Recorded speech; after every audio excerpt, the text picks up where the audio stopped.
There you go. Hopefully this lasts a week. So for the next week, yeah. I'll often start with whites in the description, but I'm gonna. It's opposites day, so I'm gonna do the Pinots first.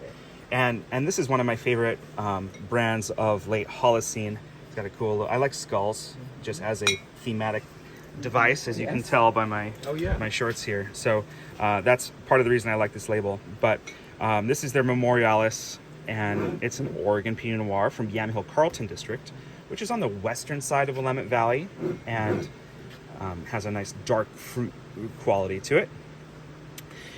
Also, Ken Wright is one I'll bring your attention to, which is from the Guadalupe vineyard, and this is a cute little half bottle.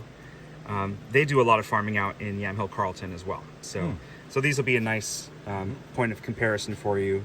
A couple years older on the half bottle, and when you see bottles like this that have a bit of wax, you can just go right into it with your corkscrew. No need to pop the wax off or mess with it. Okay. Yeah, so that's easy. And it's kind of a theme that these modern Oregon producers don't use a metallic capsule like many of their European counterparts. So it's kind of the a la mode right now. We have grape ink. This is the Days Until Harvest label. They're definitely a modern producer, as you can tell by the colorful label. Their wine here is from the Tualatin Hills AVA, which is one of the newest official wine regions of Willamette Valley. It's pretty close to Portland relative to the rest of the valley. So a little bit cooler climate, and should be a really delicate, easy drinking sunny day Pinot. Then a series of Italian, then Spanish, then French white wines.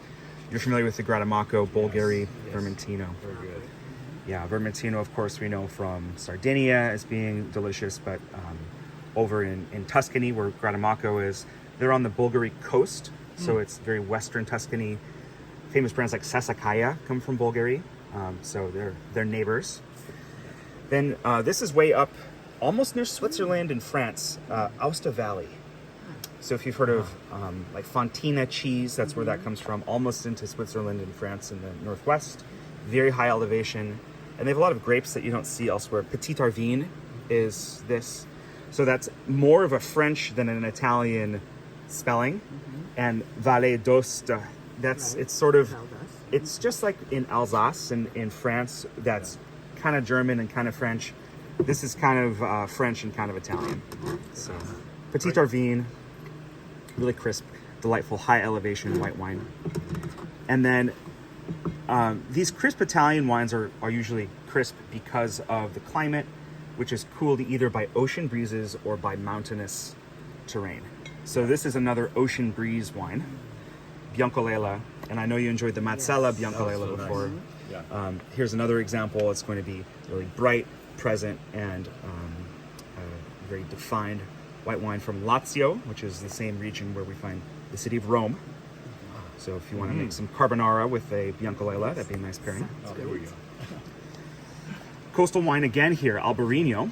This is one that you've had, do Ferreiro from Rías, Baixas, of course in northwestern Spain and Galicia, right on the ocean.